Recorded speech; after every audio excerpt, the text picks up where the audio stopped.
Welcome to another episode of Progress, Potential, and Possibilities, discussions with fascinating people designing a better tomorrow for all of us. I'm your host, Ira Pastor. Welcome, everybody, again to another episode of our show. Today, bringing you another really awesome guest involved in creating a better tomorrow for all of us. Today, we have the honor of being joined by Dr. Valerie Sarisky-Reed, who is Director of the Bioenergy Technologies Office of the Office of Energy Efficiency and Renewable Energy at the United States Department of Energy. And in this role, she manages various efforts to improve the performance, lower cost, and ultimately accelerate market entry of various bioenergy technologies. And she insists in overseeing strategic planning to meet the goals of the Bioenergy Technology Office R&D budget, which is around $250 million annually, working with the United States Department of Energy, national laboratories, academia, and various partners in industry. Dr. Sarisky-Reed has more than 30 years of experience in addressing various energy and environmental issues faced by the U.S. as well as globally. And in addition to her many activities, she's also a founding member of this really interesting Metabolic Engineering Working Group, which was chartered by the Biotech Research Subcommittee under the Office of Science and Technology Policy at the White House.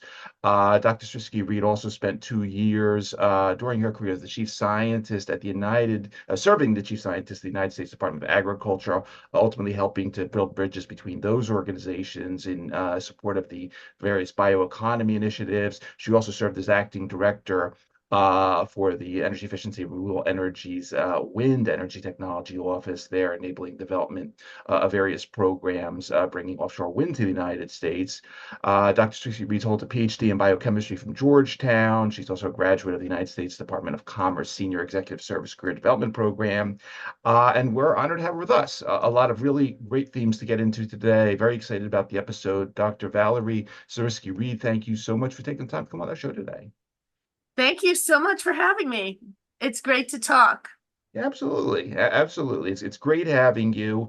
I enjoyed reading all about you prior to this episode, and I enjoyed reading about the fact that you came from a family where your father was a chemical engineer focused in agricultural biochemistry. Your mother taught science at the high school level. So I guess it was a little predetermined, sort of the direction you were going here, but I would love to hear a little bit about a little bit more about your background and how this really interesting journey all started off for you.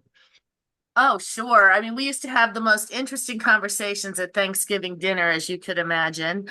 But yes, I think in our family, it was a bit predetermined that STEM related careers seemed to be the focus. I have a brother and sister. My brother was a physicist and he worked in audio engineering. So he took his career in that direction. And my sister, a medical doctor. And as I was trying to decide what I really wanted to do, I was really motivated not only by my family, but by a high school chemistry teacher who was really just a lot of fun. And I thought, wow, chemistry is a fun type of activity. And I began to explore it more. And it just led me down this path to where I really had to make a decision and went on to graduate school.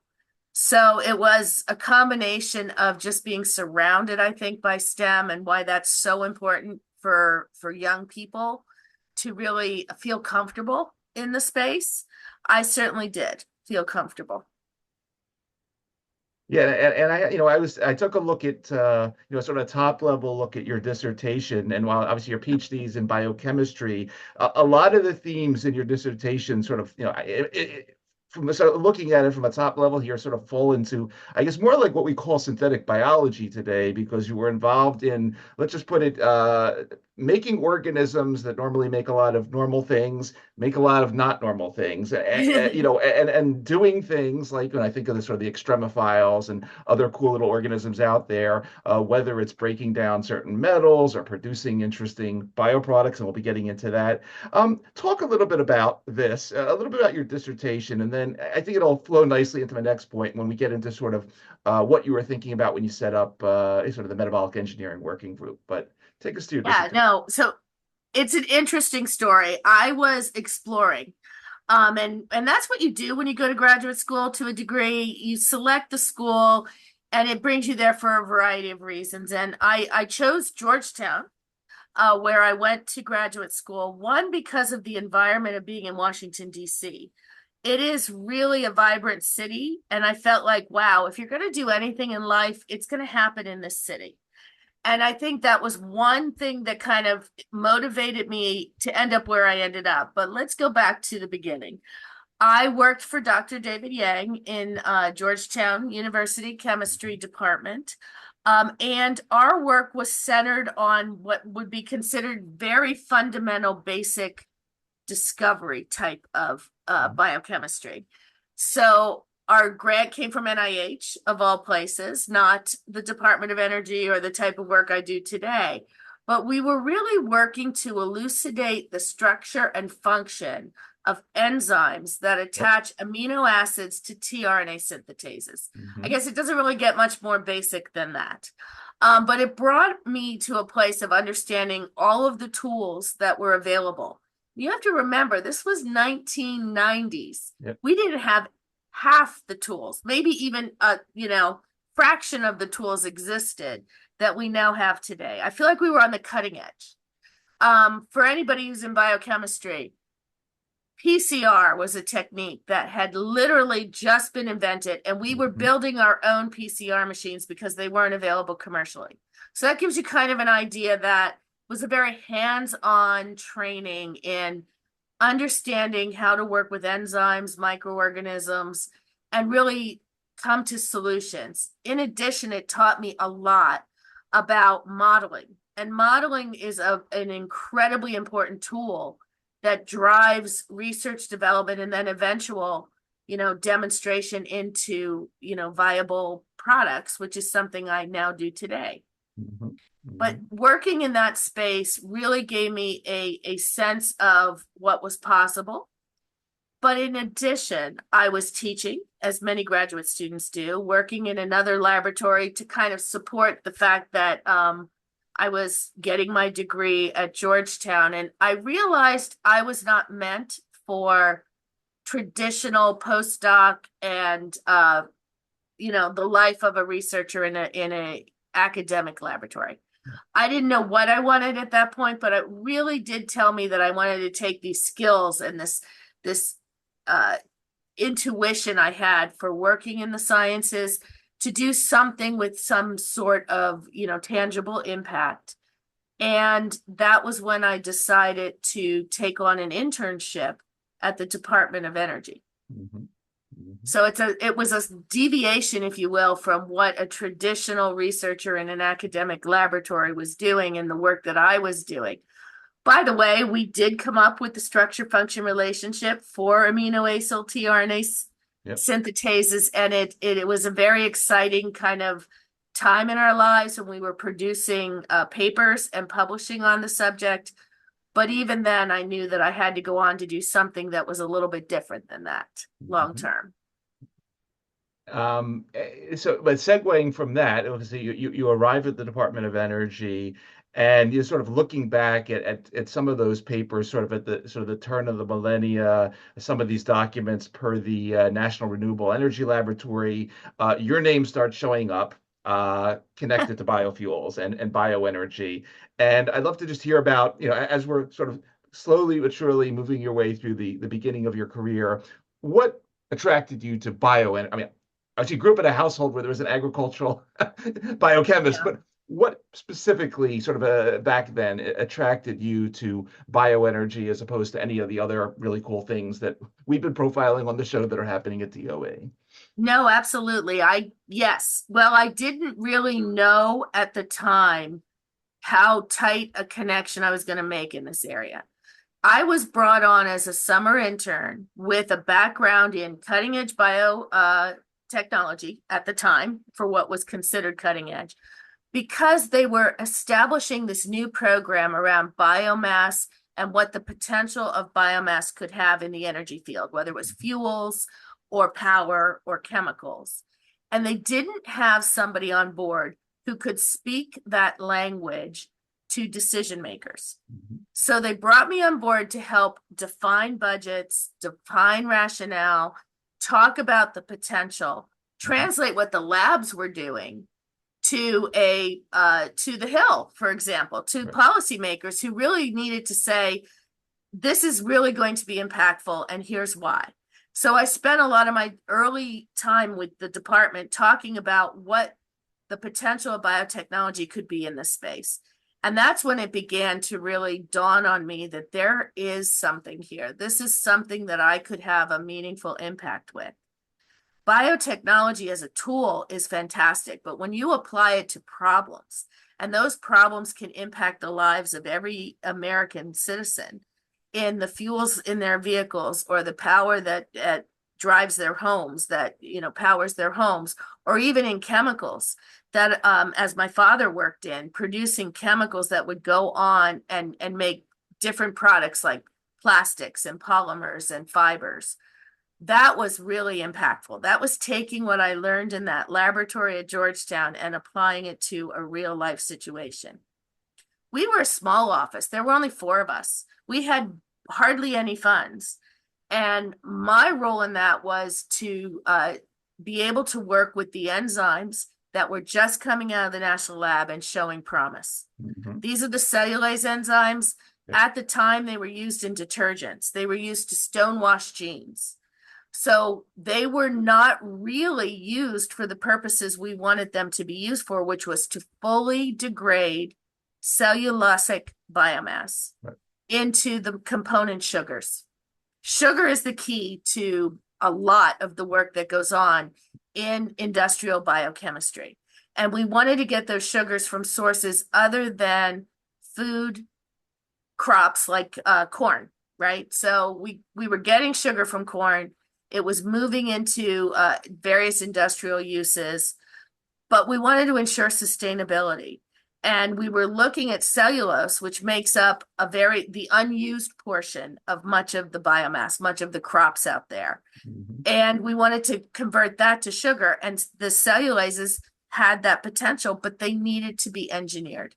They needed to be changed from their natural purpose to a purpose that was more defined for industrial use. And that's where my career started, in working with the companies that were involved in that space, the national lab, and bringing it all together. And ultimately, that particular project area led to 2 commercially available cellulases that are now driving the industry, mostly in research and development. But these are the industrial organisms that will go on into the process to utilize biomass and waste resources, convert it to sugar, and make that sugar available to anyone who can utilize that sugar, whether it's for a chemical or for a fuel into the future. And let's quickly make a tangent to your role in the Metabolic Engineering Working Group, because you mentioned, you started off as a small office, and clearly, in looking at this sort of interagency collaborative effort, which involves not just the Department of Energy, but involved agriculture, commerce, defense.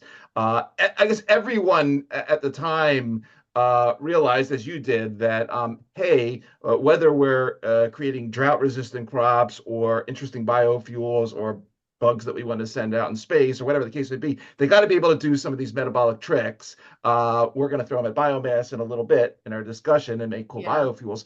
Talk just a little bit about your involvement in the metabolic engineering work. I think that's an important piece of this, because I don't think, there had to be some sort of discussion, some sort of mutual agreement that this is very important to do across all agencies. But say a couple words about that as well. So that's exactly right. Government agencies across the board can touch the bioeconomy. That's the first point I want to make. And bringing them all together and looking at what they do and what they do best in the space, what their mission is critical if we're going to really accomplish big goals. It was 1995, Biotechnology Research Subcommittee, which was an interagency coordination committee under the Office of Science, Technology, and Policy at the White House. They actually created a report called Biotechnology for the 21st Century, New Horizons. And it was there to look at how can biotech, it was like the first time we were looking at biotechnology and how it could support a future in this country. I'm not sure if the term bioeconomy had been coined yet, but there was clearly something there. And the work that we were doing was just a small part of that. You mentioned some other key areas like being able to work with plants. Can we make plants hardier for food production? What do we do in a drought? There's tons and tons of applications here. But I was the right person in the Department of Energy at the time to take on the role of representing the department there as we were pulling together this working group. And the first activity was to define metabolic engineering. So many students have since come out since 1995 studying the area of metabolic engineering. But from a government perspective, defining it and how it would be applied is really a crucial first step. And so that was one of the things that we really worked with across the agencies so that it could make its way into policy, make its way into funding additional activities. With that came actual funding. The agencies involved, through a memorandum of understanding, recognized that there were ways to leverage our funds. And this was really led by the National Science Foundation at the time, who in their bioenergy directorate wanted to really focus their resources there, but wanted to do it in ways that collaborated with the other agencies. So we pooled resources, and for 5 years, we ran a funding program that worked to enhance and forward or accelerate the concept of metabolic engineering. Some really heavy hitters were involved in our initial funding, and I still work with some of them today. Example, Jay Kiesling, who is at the Lawrence Berkeley National Laboratory, George Church, Bernard Paulson, all really important researchers at the time, received this joint funding to kind of accelerate where we were and what was possible underneath this metabolic engineering definition. The group continued out through about 7-8 years, and then it really began to morph into what we see today, which includes things like the Biden administration's biotechnology and biomanufacturing executive order. All through those years, biotechnology kept developing and kept showing this promise and growing within the government agencies. And we're spending billions of dollars in the space now.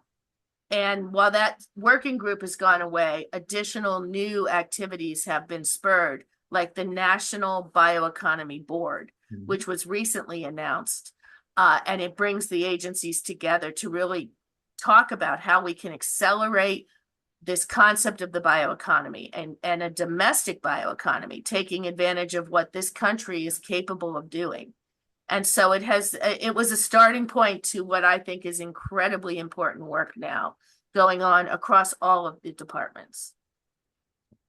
And as I mentioned in the bio of the show, you spent 2 years in this important role as advisor to USDA chief scientist, working on what was known as the billion-ton bioeconomy vision. And again, I took my couple of minutes on Wikipedia there. Our planet is pretty good at producing biomass in general. Somewhere about over 500 billion tons of biomass every year. And per the bioeconomy definition here, looking at the global industrial transition, both aquatic and terrestrial biomass and these various resources, energy, chemicals, and so forth. So talk a little bit about the sort of the bioeconomy vision that you're working on at the time, and a little bit of the hurdles. Obviously, you mentioned things like having good cellulases and appropriate enzymes to break down cellulose as being one important step that you've been involved in. But what are some of the other issues? Because clearly, there's a lot of biomass out there. But it's not just about having the biomass, right? There's a lot of other components of that. Talk a little about the bioeconomy vision that you were involved in at the time. Sure, absolutely. So the bioeconomy vision really was a product of a group called the Biomass Research and Development Board, which is again, another one of these multiple agency directed activities, specifically around biomass and its potential. And as you mentioned, there's a lot of biomass around, and one of the key factors is understanding that resource and what's possible, but also maintaining a focus on sustainability. Right? We don't want to do more harm by doing something new. Biomass really is just young petroleum. Petroleum is millions of years old carbon that has been fossilized and becomes petroleum. So what we're trying to do here is take that resource in its virgin state as biomass and be able to utilize that carbon, but use it such that it's cyclic, right? As biomass grows, CO2 is absorbed into the plants from the atmosphere, and then we may utilize that carbon again, potentially in as a fuel, but we can recycle that through the new growth of biomass. And this will enable us to move away from petroleum, which is releasing that CO2 from that millions of years old biomass back into the environment. And we just can't keep up. And we all know that CO2 emissions have been considered incredibly negative when it comes to climate change. So we want to be able to have a efficient, effective use of carbon because it's an essential part of our economy and of our lives. And that's where biomass comes in. So that's step number one, understanding the resource. Agricultural crops also provide to many markets like food, animal feed, and we have global starvation we need to consider here. So utilization of crops that can go on to become food isn't as sustainable for long term. We don't want anyone to redirect their product going to food into energy because they might make more money, right? We need to be cognizant of this activity. Doesn't mean we don't use any of that agricultural biomass. In fact, this country, the US, has become very efficient at producing corn and soybean, both for food production as well as for energy production. We're using about 365 million tons of agricultural crops to produce biomass-derived products and still produce food at reasonable prices in this country. And that's been how the agricultural community has grown, and that's where the what we need to focus on. But what about beyond that? How can we increase the amount of fuels and products, which we will need to do if we're going to displace petroleum? So that's where understanding biomass comes into play. And DOE publishes, along with support from USDA, every 5 years a resource assessment called the Billion Ton Report. Okay. It's a report that really defines on a regional level, in fact, even down to a county-based level, what biomass resources could be produced. And when I talk about this, I'm talking about agricultural residue, woody residues coming from cleaning up the forests to prevent forest fires, of using wood waste from the wood industry that currently would go to waste could be recycled into use for carbon and use for biofuels and bioenergy production. Also, municipal solid waste. A good deal of the waste in our landfills comes from organic waste, including food waste. So you've got food back in the cycle, but this is the waste products, things that we currently pay to dispose of, things that can provide negative emissions in the environment if left to degrade in the landfills. These can be taken into this industry. And then we have the future, the potential of energy crops. Energy crop potential is really important to fully meeting the needs of the industry and can take us well over 1 billion tons of biomass. But we're not talking about displacing agriculture to grow energy. We're talking about growing energy on marginal lands, lands that are not currently used to produce agricultural crops, maybe aren't very fertile, but energy crops have the ability to regenerate the land.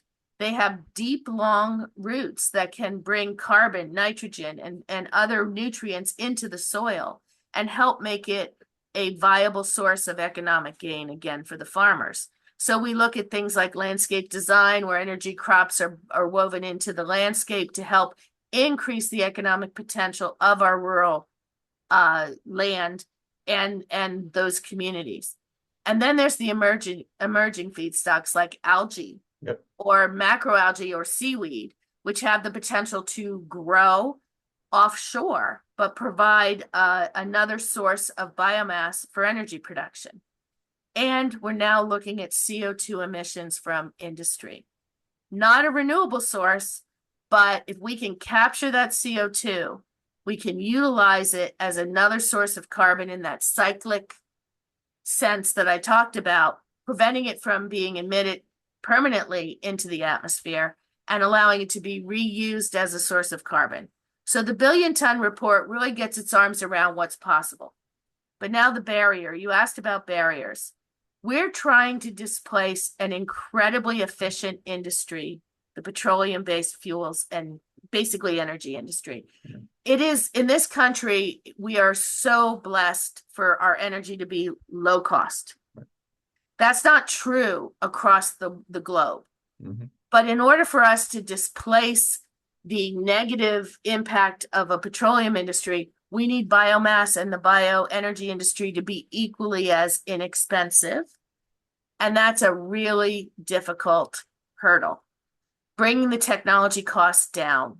It takes research and development, something our program, USDA and others have been working on for decades, to prove out these processes, prove they can be industrially relevant, and provide for these products, the fuels that might drop in to existing engines.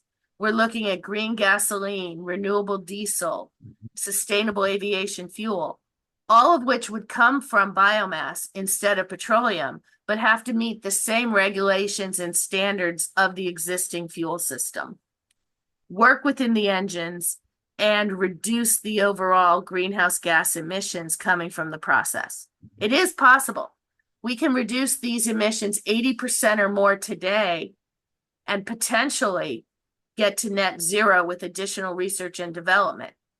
But it does come at a cost, and we need to reduce that cost. So that's the number one barrier, financing this industry. When you are dealing with an incumbent, you need to be able to valorize the benefits of the new product. In our case, it's the environmental benefits, but it's also rural economies. Petroleum comes into this country in a couple of ports around the country. That's where the industry is strong. But biomass has the potential to be strong in every state, in every region of the country. And the billion-ton report shows that viability. But each one of those regions has a different set of resources. And so it's a very diverse industry. Sure. Building these facilities is going to require meeting the communities where they are, knowing what their resource is, determining the best marketable products, whether that's polymers and plastics or sustainable aviation fuel, and then developing that infrastructure. But the benefit of that to that community is jobs. It's keeping students who are learning STEM careers and working their way up through college, keeping them in their own communities where they can apply these very advanced degrees. But even more importantly, community college-based degrees for people who are going to work in this industry. We can provide jobs across the board. They don't have to all be PhDs, right, to work in this space. And they will be creating this bioeconomy. So that's another benefit that it brings to the U.S. And of course, the potential to export some of this into Europe, where they're very focused on increasing the supply of bioenergy as well can bring additional economic support to this country, as well as creating national security. We no longer will depend upon petroleum and importing petroleum, but we will have a resource in this country that is domestic and providing right within this community what we needed to provide. Outstanding, really outstanding. So that was a lot. No, it was awesome, and I'm gonna drill down on a couple of those specific technologies in a minute. But I'd love for if you could just say a couple words about the sort of the 2024 lay of the land per the Bioenergy Technologies Office. Can you sort of introduce us to where you are, how many staff you have, sort of what types of backgrounds some of your folks have, and then a little bit about if I'm an aspiring scientist that has an interesting strain of algae that can pump out whatever we want it to pump out, or I have an interesting idea for planting some oilseed crop in the Sahara Desert, or whatever the case may be. Right. Talk a little about the programs that you have there to evaluate, external partners and a little bit, because I know you work with not just the government labs, but also industry, as you were saying. So Yes. walk us through that. So let's start with the structure of the program. Our program has a structure that breaks down into 4 sub-programs. First is our renewable carbon resource program. And just like the title, it is about having that carbon available and understanding it. Mm-hmm. It deals with terrestrial feedstocks, waste feedstocks, as well as algae and macroalgae as a feedstock. Mm-hmm. So that program is focused on not just how we can produce these. And by the way, we partner very closely with our colleagues at USDA on the feedstock side here. Nice. Because of their expertise in agriculture and forestry. Mm-hmm. So our programs work close together, but our goal in the energy department is the logistics. How are we going to harvest it? What about bringing it to a facility? What about pre-processing it? What size, shape of biomass do we need to feed a bioreactor? Do we need to do something in the field, or is it something we would do at the throat of the reactor? And what about pre-treating it so that it's ready for those organisms or those new technologies to be able to utilize it in an effective manner? We have a program at our Idaho National Laboratory, which really focuses in on this. And there are great user facilities there for partners to come in, test their feedstock, characterize it. And that's important. We have a library of critical material attributes. Basically, we can tell you from the feedstocks that we've studied, where they were located in the country, how they grew, how we have harvested them, and what are their characteristics in terms of carbohydrate content and processability, right? So that library exists and can help feed industry to understand what is possible from all of that billion tons of biomass. Then our second sub-program is our conversion research and development program. Okay. So this interfaces nicely with the feedstocks, but is focused in on now, you've given us this feedstock. These are the processes we have that can convert it into intermediates and final products. So with the majority of feedstocks, what you're doing, whether it's a biological process or a thermochemical process, you are taking it and you are degrading it down to some form of intermediate. It could be sugars, as we've talked about. It could be oils. It could be gases. Okay. Biological processing breaks it down into sugars. Thermochemical is a high heat, high pressure type of process, and it breaks it down into something like a biocrude, which is an oil, or into a synthesis gas. So now you have these intermediate phases where that carbon is accessible. Our next phase is to build it back up or synthesize our final product. This can be done with biocatalysts or with chemical catalysis. So it often, in the case of the thermo processing to biocrude and to synthesis gas, we're looking at using chemical catalysis to Okay. build it up into carbon chains of varying lengths. And that can be a fuel or it could be a precursor to a polymer. That's the back end phase. And then you would clean that up and you would sell that into the marketplace for materials and final product production. In the case of the biological, sugars can then be fermented into a variety of different products, whether they're organic acids or molecules that go into a fuel mixture. It's a little bit more of a specific process there. But those microorganisms where we talked about this metabolic engineering, that's where they come into play, and they can utilize the variety of sugars that we're providing them and efficiently produce the molecules we're going after. So that's our conversion R&D program. And then we have our systems development and integration program. And that is pulling it all together into a industrially relevant integrated process and beginning to scale it up. No amount of research is useful if you cannot scale it up, Right. because then it can't go on to be a commercial product. So this is where engineering meets science. And we do this as early as possible in the process to begin considering what's possible. But we have three real areas that we're interested in. Our pre-pilot, that's where we're starting to look at these processes and determine if they do have industrial relevance. Are they going to be able to work with hydrolysate?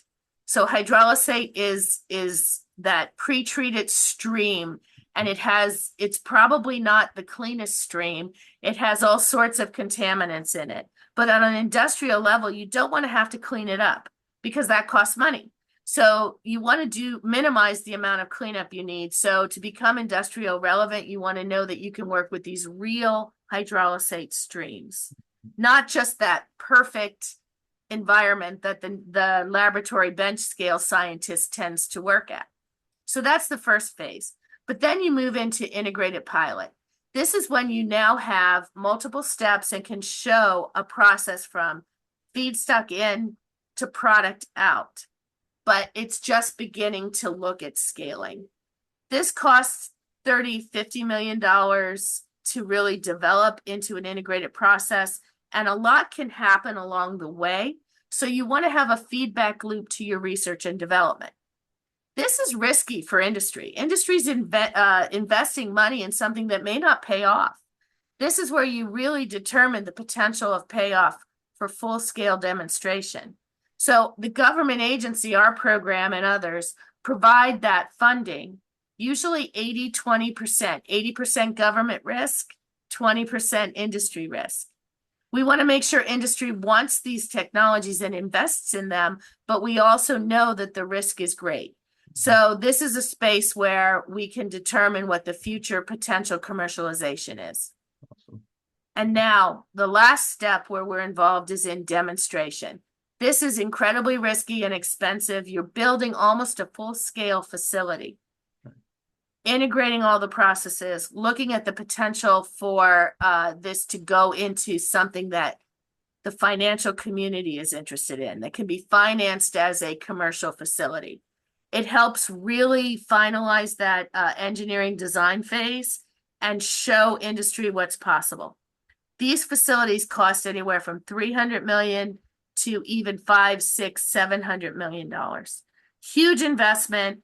Potentially some product can be sold here, but you have over-engineered this process so that you can make sure that you understand how it works and it can be successfully commercialized. So this is where we have a 50-50 cost share with industry. Very important. Industry's ready to take it to the next level, but we need to have the data. We need to have the engineering designs and the guarantees to take to the financial world. So this is where our program, our SDI program, focuses in on those three areas of scaling. And then, as I mentioned very early in the beginning, modeling. Modeling really drives so much of what we do. We need to understand the techno-economics of a process before we even begin to invest in it. What is the potential for this to be cost competitive? Can we find technologies that can reduce the cost? So techno-economic modeling drives our research decisions and where we're going to go with scaling. And then there's life cycle assessment. We've talked a bit about the importance of greenhouse gas emissions. A true life cycle assessment is a cradle to grave from the seed all the way to the product and can tell you what are the environmental concerns, what is the CO2 reduction potential here, what about nitrogen, NOx, and SOx, and other types of greenhouse gas concerns. Also water.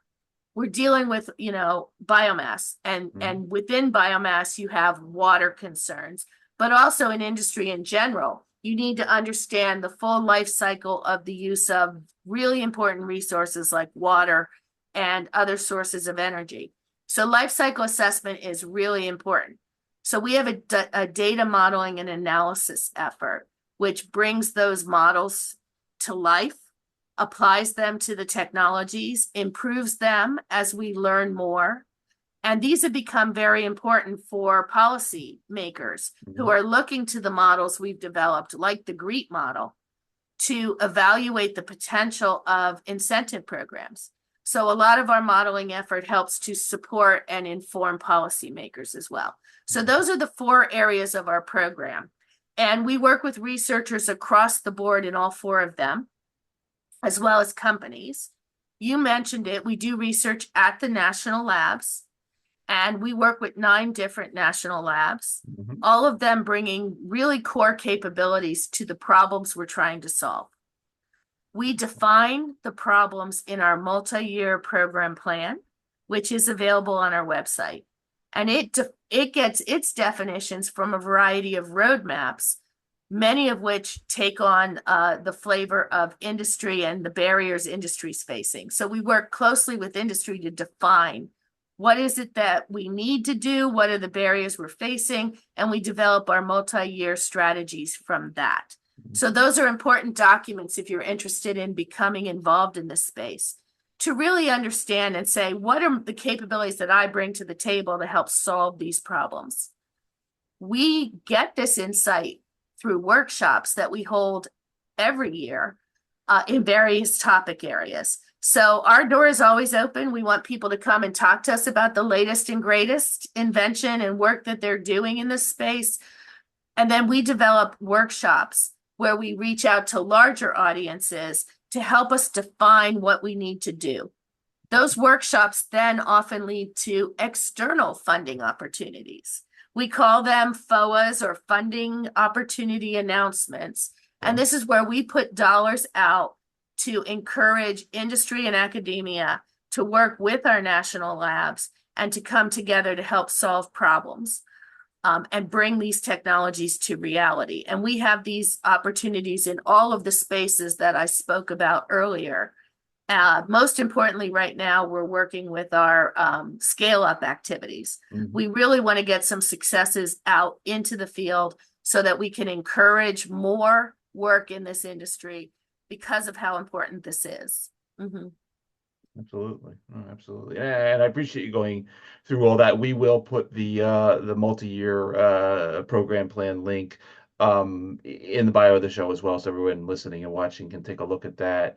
I thought it'd be interesting just if we could, because you mentioned so many really cool things here, that we could just drill down on a couple of them just to give the audience a little more flavor. And you mentioned sort of aviation and sustainable aviation fuels a couple times. It's interesting. A couple of months ago, I hosted Greg Ombach from Airbus, who was sort of head of their disruptive R&D and specifically looking at decarbonization. And this was, quite interesting because you look at that, obviously airplanes put out a lot of stuff. It's not just carbon dioxide, which something like 3% of the world's carbon dioxide comes out of planes, but they put out all sorts of other things, as you were mentioning, the nitric oxide and all sorts of other hydrocarbons. And I was, here's an interesting case, I guess, that there's not a lot of companies that make planes. There's a few big ones out there. Can you say anything about, because clearly that's a very important, compared to other, I guess, industrial collaborations you could do, there's a couple major targets there, which if you have the collaborations that you were saying and demonstrate, that trickles out pretty quickly to all airplanes. Can you say a couple words about this space, if you would?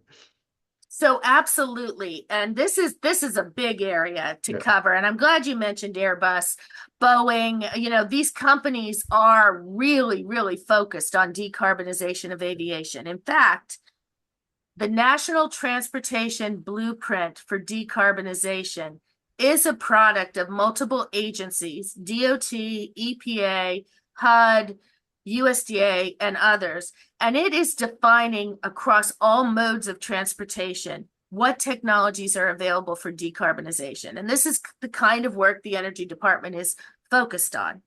So in the aviation space, there are multiple ways we can decarbonize aviation. We can electrify, we can use hydrogen, or we can use biofuels. In our evaluation of this, we looked at the potential for the technologies and as we've talked about earlier, barriers. Right. And in the space of electrification and hydrogen, there are some significant barriers. They can be overcome, and that's some of the work that Airbus and Boeing are looking at. But there is a huge amount of energy required for the liftoff of an airplane. Mm. And so to get to electrification, you need incredibly large batteries and systems.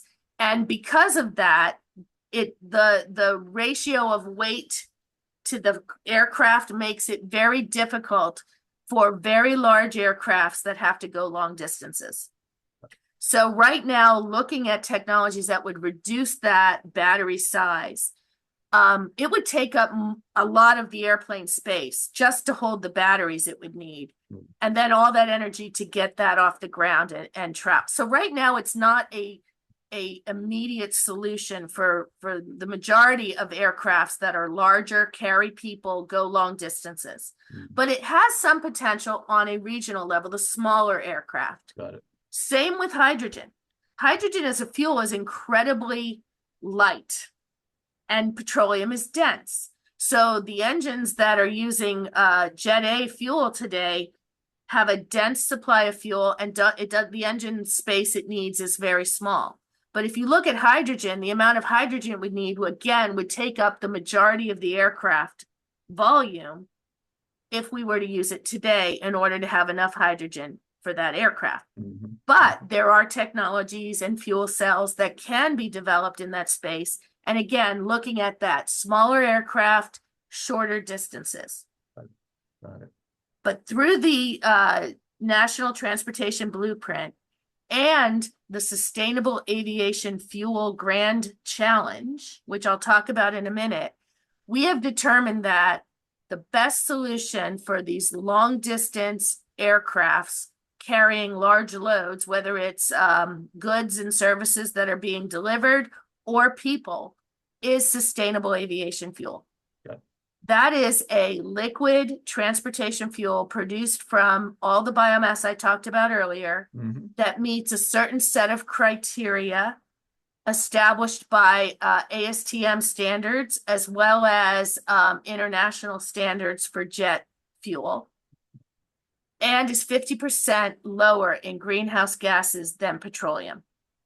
So that is the definition of sustainable aviation fuel, and it is incredibly, as you can imagine, for safety, tightly bound. So the work we're doing to develop biofuels that can meet that definition requires that we follow all of those standards. But this is a drop-in replacement fuel. Sure. So if we meet all the standards, it can be used immediately in aircraft, and it is being used today. Right now, through regulation, it's being blended at a blend of no more than 50% sustainable aviation fuel to Jet A from petroleum. The reason for that is we are still working with various aspects of the aircraft, and it's some of the rubber fittings. And the way that these fuels work, they have organics in them that help the rubber fittings swell properly in the engine. Got it. And in order to ensure that that's happening, we're still blending petroleum-based fuel with sustainable aviation fuel.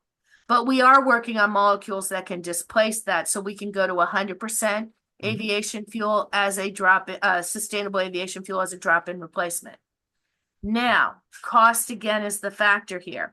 So this fuel is available today at a higher cost than petroleum, but incentive programs are coming online that are helping to bring down that cost. For example, in California, the low carbon fuel standard has really attracted the sustainable aviation industry. And we have commercial SAF production going on in California, and that fuel is being used in LA and in San Francisco airports. Now, we're not producing enough to hit that 50% blending, but we are getting that fuel into the system, and it is being used in those aircraft. So that is what we need in order to continue to grow the industry. We have federal incentives now through the EERE tax incentive program. Tax 40B and 45Z are the two tax incentives that came out of that recent EERE program, and they are looking at biofuels, and 40B is specifically looking at sustainable aviation fuel. And so these tax incentives give credit for the carbon reduction that the fuels bring. And those are really lucrative credits. You're finally being paid for the benefits that biofuels brings. Right. And it can be as much as $1.75 a gallon reduction in the cost, which helps support making these fuels cost competitive. Mm-hmm. The aviation industry is incredibly interested here. They are dedicated to reducing their carbon footprint and to finding ways to do that. So we have seen a huge uptick in market pull coming from the airlines. United, Southwest, Delta, all of them are investing not only in offtake agreements to buy the fuel, but also investing in the research going on to bring these fuels to market. So this is what is very important in this collaboration between industry and government agencies. And that is what led us to the Sustainable Aviation Fuel Grand Challenge. Okay. The Grand Challenge looked at what was possible. We looked at that biomass resource that I talked about, that 1 billion tons, and we said, can we meet the demand of sustainable aviation fuel? And we set targets. First target, 2030, 3 billion gallons of sustainable aviation fuel. And we've got industry to buy into this. We've got the government agencies working to fund activities just like I described, right up to that demonstration facility. We have loan programs at DOE and USDA waiting and working on those technologies to provide the loans so that we can begin to amplify the number of facilities that are out there in this country to meet that demand. And then ultimately 2050, our target is 35 billion gallons. And that is the projected amount that will be 100% of the sustainable aviation fuel need by the aviation industry at that time. Now that's just domestic use in the US. Europe is incredibly motivated here and working very hard as well. Europe has mandate programs, which are different than the incentive programs we have in the US, but they have mandated volumes for sustainable aviation fuel. And as you know, it's a very global, very international industry. You can't fly from our country to another without impacting that international concept. And so it is a global issue that we're working on here. Absolutely. You know, Valerie, one of the other things you mentioned a couple of times when we were talking about the 1 billion ton vision was this need to not disrupt calories, right? We don't want to touch things that people use as calories, but we want to look at these waste products. And then one class of waste products you talked about were these waste gases, whether the carbon monoxide or other things that are going into the air from various factories and facilities. We've seen that these gases can go in a couple different directions. One as a feedstock on their own to feeding algae and creating algal biofuels. But another direction is into this area of e-fuels, which is mentioned in the multi-year program, other known electrofuels. Can you say a few words about what electrofuels are? Because I think that's a term that we may be a little less familiar with than some of the other. Right. Absolutely. So e-fuels, the concept is taking CO2 regardless of source. So if it comes from an ethanol facility, for example, where fermentation gives off CO2 gases, that's considered a renewable source of CO2.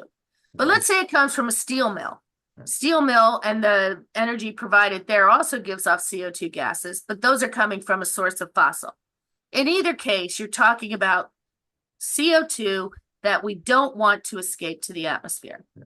Carbon capture sequestration is obviously an important technology in which we can capture those gases and we can sequester them. That doesn't necessarily provide economic value, but if we can use the CO2 for product, we can pay for the capture of the CO2 and preventing it from being released in the atmosphere. Electrofuels takes that carbon dioxide, combines it with hydrogen, uses a source of energy, and can build carbon chains from that CO2. Okay. So you can do the same thing you're doing with biomass, taking that carbon and building out those chains to your final product with the right catalysts in this environment of high energy and hydrogen. Now, it's very expensive right now as a technology, maybe 200-fold more expensive than what we can do with biomass. But as you can imagine, it provides much better CO2 reduction, and it has almost an unlimited potential. So it is a long-term goal of the US and a nearer-term goal of Europe to get e-fuels into the market. Some of the barriers we face today, though, are the need for renewable power and the need for green hydrogen. If you'd have to be living under a rock not to realize that everybody wants renewable power, whether it's solar, wind, geothermal, water power. There is no lack of demand for green electrons right now. Right. We're going to electrify everything. So when and if we have enough of that renewable power to be utilized for e-fuels, it has to work within a market that has a huge demand on that resource. And we're not there yet. The grid is not fully green. And so these sources of renewable electrons, they're coming. They're just not here. And what about green hydrogen? We have huge program right now in the Department of Energy enabled by the bipartisan infrastructure law and the EERE, which gives us these hydrogen hubs, looking at how we can produce large amounts of hydrogen in this country for direct use as a fuel, but also in many other parts of our economy. Here would be an example where if we could get clean hydrogen, combine it with the renewable power and CO2, we could produce these fuels, but we're not there yet either. So that's why for us, it is a long-term play, but a very important one. We have developed a CO2 consortia that we're funding in our national labs, looking at the use of CO2 and e-fuels. But I will point out some nearer term options. If you've been following sustainable aviation fuel, there's a company called LanzaJet, and they recently finished a facility and they're in the final operational phases. And that facility is an alcohol to jet facility, which is one of the technology pathways that we're pursuing. And in fact, we have funded LanzaJet to where they are today. That'll be a 10 million gallon facility producing sustainable aviation fuel in Georgia. Right now, they're using ethanol. And ethanol can come from corn. It can come from Brazilian sugarcane. And soon, with the cellulases that I worked on 30 years ago, it can come from cellulose. So that's all great, but it can also come from CO2 because LanzaTech, the technology company working with LanzaJet, has a microorganism that can take CO2 and it can convert it to ethanol. And this is shown to be viable and it's shown to be scalable. This is technology that goes back to, again, the beginning of our conversation and the importance of metabolic engineering and biotechnology.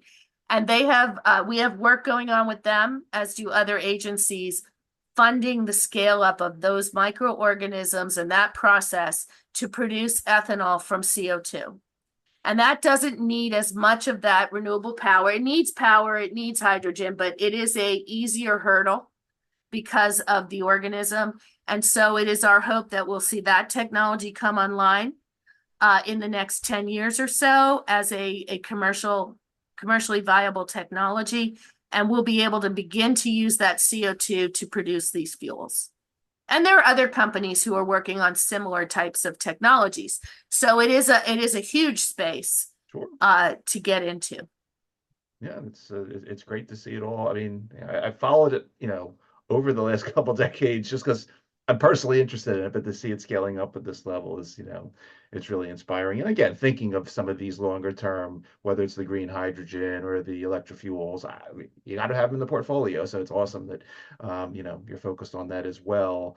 I just want to ask you one other thing, and I neglected in the bio of the show to mention that aside from all of this that you're involved in, you're also involved in something at the BTO called the Plastics Innovation Challenge. And here again, the numbers are huge.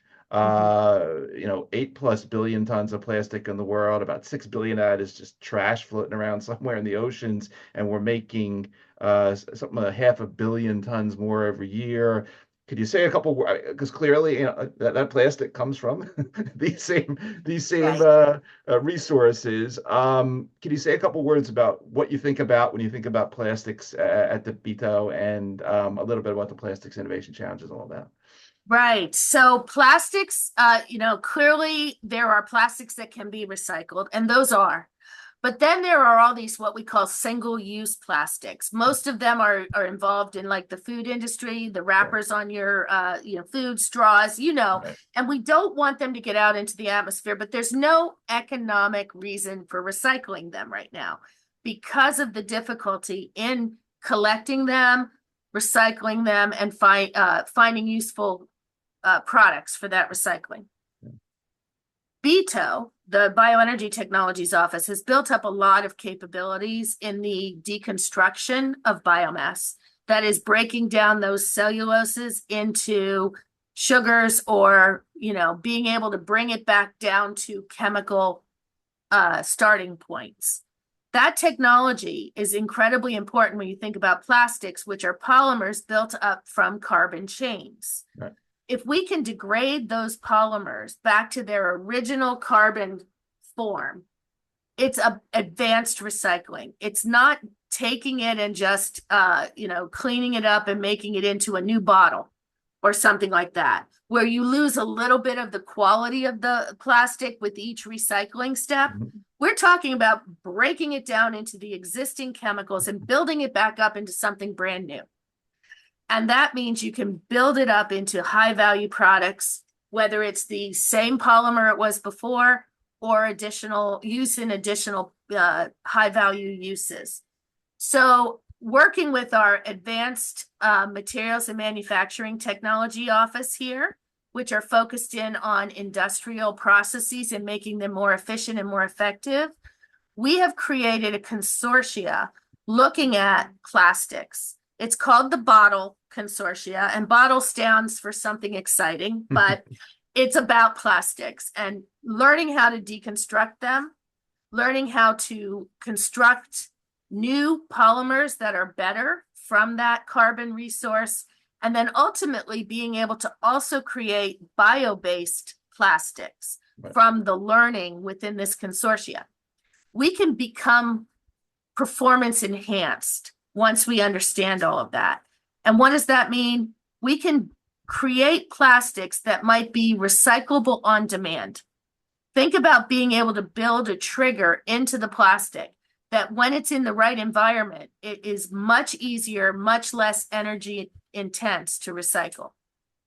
That would be recyclable by demand. And again, being able to build that into the process by understanding how we can deconstruct the plastic, it enables us to become more efficient and more effective. And so all of this is part of the Plastics Innovation Challenge, the work we're doing here with our industrial decarbonization activities within the department, and of course, being able to produce the right suite of bio-based chemicals that one day will displace petroleum in that space.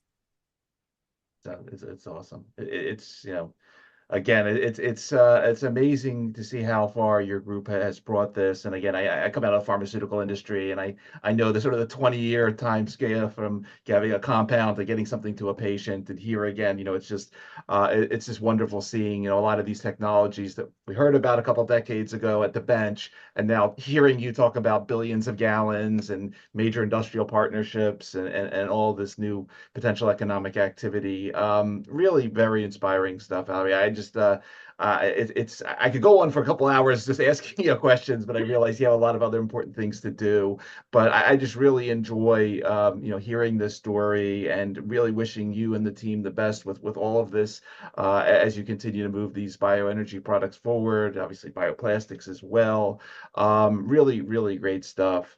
Again, for everybody that is going to be listening to this particular episode of our show across the various podcast networks, or watching on our YouTube channel. Again, you've been spending time with Dr. Valerie Sarisky-Reed, Director of Bioenergy Technologies Office, Office of Energy Efficiency and Renewable Energy at the United States Department of Energy. Valerie, again, I really want to thank you for taking the time out of your schedule to come talk to us, come educate us on some of these topics that we don't normally talk about. Obviously, thank you for everything you've been doing the last 30 plus years in the space. And as we like to say on our show, thanks for helping to create a better and cleaner tomorrow for all of us via what you're involved in. Really, it's a great story. Well, thank you for your support. I really appreciate you inviting me here and letting me have an opportunity to tell the story. It was awesome having you, and I hope to will follow up down the road to Great. continue. All the best.